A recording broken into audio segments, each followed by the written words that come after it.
Matagumpay na nabuwag ng mga otoridad ang isang drug den sa isinagawang anti-illegal drug operation sa Bukidnon na nagresulta sa pagkakaaresto ng 5 suspect. Ang balita mula kay Patrolwoman Danessa Berdos.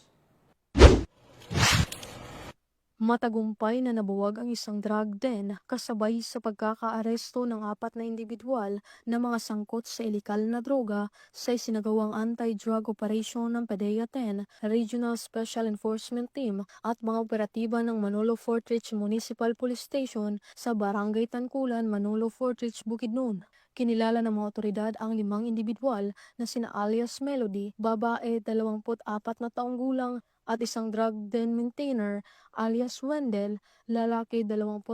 na taong gulang, isang co-maintainer ng drug den alias Rayban, 20 taong gulang alias Liloan, lalaki 24 na taong gulang at alias Maricar, 49 na taong gulang, babae na mga bisita ng drug den at residente ng nasabing lugar. Sa sinagawang anti-drug operation ay matagumpay na nabuwag ang isang drug den at pagkakaaresto ng mga suspect na nakuhanan ng 19 na pakete ng hinihinalang shabu na may bigat na 11.9 na gramo at may standard drug price na 74,800